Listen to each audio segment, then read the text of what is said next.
everyone very much for being here on what is an important day for our state.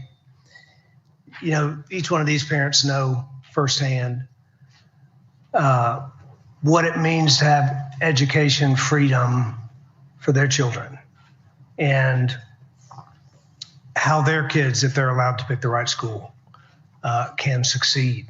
That's what today's all about. Access to a high quality education has the power to change the trajectory of a child's life forever.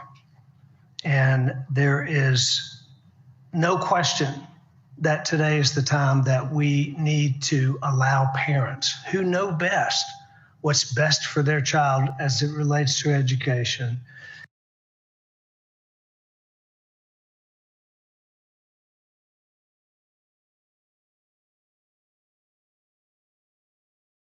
that we need to give those parents choices. We're going to hear more, as I said, from these families in a few minutes. But first, I want to recognize a friend of mine who has come from a neighboring state. We neighbor the great state of Arkansas, and Governor Sanders, who is a friend of mine, but is also one who has led in the effort successfully in her state to give parents options and implement a universal school choice in the state of Arkansas. They're a leader in the country. She's a leader in thought around education, and I wanted to give her just a moment to encourage us in our path forward and to give her an opportunity to speak for just a moment. Sarah, thank you very much.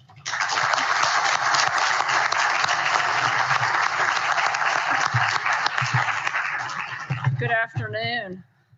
Governor, thank you so much for the introduction, and thank you for inviting me. But most importantly, thank you for your incredible friendship. You know, taking on this job, you look to people who have been there in front of you to guide you, partner with you, and I could not have asked for a better mentor and neighbor in Governor Lee as you have been. So thank you very much for your leadership.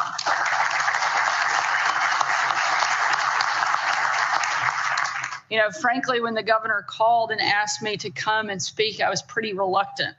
I have to admit, most of you probably know Tennessee and Arkansas are actually rivals. And I wasn't sure I wanted to give any help to our friends on the other side of the river. You guys seem to be doing quite well without any help from me. And we would like to win in a few things in Arkansas.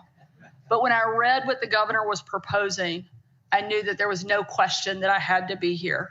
There is an absolute conservative education revolution happening in our country, and I wanted to be part of it here in Tennessee, as well as my home state of Arkansas. It has already swept Little Rock and across the natural state, and I know with Governor Lee's leadership, the speaker, the lieutenant governor, it is going to sweep across the volunteer state as well. As I said, our two states have a little bit of rivalry. You've got the Smokies, we've got the Ozarks. You have Graceland, we have Johnny Cash's childhood home. You've got the Tennessee Volunteers, we've got the Arkansas Razorbacks, go Hogs. We'll ignore this past football season and look to the future on basketball. And now we're competing to be the best state in the nation for education freedom. But frankly, this is a rivalry that will benefit everyone in both of our states. I ran to be Arkansas's education governor, and in just my first few months in office, I signed legislation called Arkansas Learns into Law. It was the single largest overhaul of our school system in recent history. We made changes like taking starting teacher pay from being at the very bottom, 48th in the country, to top 5 overnight. We deployed an army of literacy coaches around the state and invested in career and technical education. But the key cornerstone of Arkansas Learns is our state's new education freedom accounts. This program gives families the ability to send their kids to whichever school best fits their needs, whether that's private school, parochial, public, or homeschool. We jumped from 13th in the country for education freedom to number 4 within the last few months. In the next few years, as the program expands to every family in our state, Learns will truly transform Arkansas's education system for the better. Like Governor Lee, I ran for office to change the status quo, not to be a caretaker, but to shake things up and do things different so that it would help every single member of my state. And we've been doing that, not just at the Capitol, but also at the governor's mansion. I'm a mom. I have 3 school-aged kids, an 11-year-old, a 10-year-old, and an 8-year-old. And like I said, we're shaking things up and doing things a little differently. When we first moved into the governor's mansion, I couldn't find our 2 boys. I'm looking all over the place. I hear a lot of commotion coming from the front yard.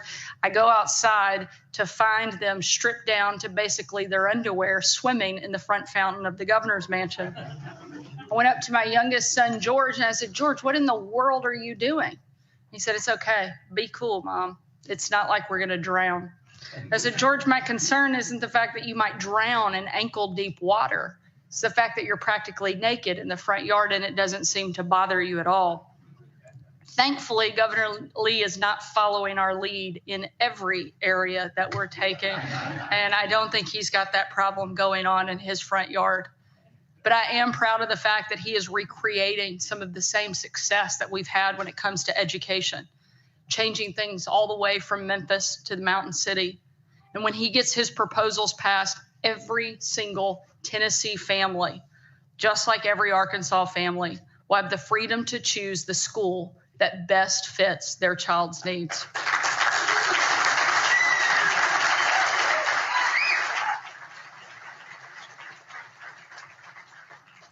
And this couldn't come soon enough. It's not a secret that America's students are struggling. COVID lockdowns erased years of progress in math and reading. Some schools now seem more interested in teaching the newest politically correct fad than basic writing and arithmetic. Where the education establishment has failed, conservatives are picking up the pieces. From school boards to state legislatures to Congress, education freedom is winning across this country. And for those of us who have fought so hard for so long in support of these reforms, it's a pretty amazing feeling to see it all come together. Like I said, I'm a mom of 3 elementary-aged kids, so it's an even bigger victory, knowing that my kids will also benefit from having the best education they possibly can. None of my children learn in the same way. It would be insane to suggest that they should all be taught in the same way. Yet, frankly, that's the lie we've told for far too long. And that ends today. Tennessee is joining Arkansas to say yes. Individual students need individual education. A student's zip code shouldn't be the only thing that determines where they go to school.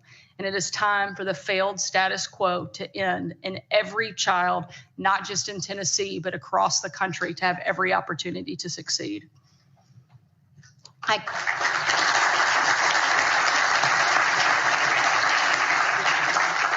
I couldn't be prouder to stand up here with all of you to announce the next state to join the conservative education revolution. And I couldn't be prouder that it's our neighbor to the east, Tennessee, although we still plan to beat you in a few key categories. Thank you so much for being here. Thank you, Governor Lee, for your incredible leadership.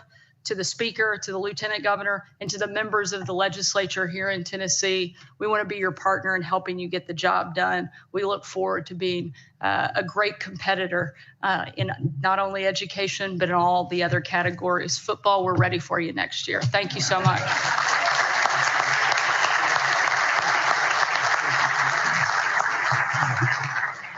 Thank you, Sarah.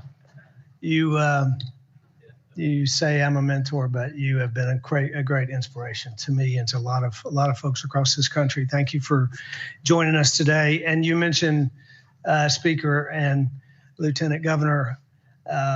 We could not and cannot and will not be able to do this without the members of the General Assembly. In fact, the partnership that our office has with General Assembly is now 5 years in the making. And I am grateful for the leadership that they have shown and the partnership that they have created with our office to move things forward for every Tennessean. So thank you, Lieutenant Governor McNally. Thank you, Speaker Sexton, Leader Johnson, Leader Lamberth. There are many members of the General Assembly here today. I don't know all of them that are here. I would call all your names out if I did. I do know that that Chairman Sapicki is here. I know Chairman White is here.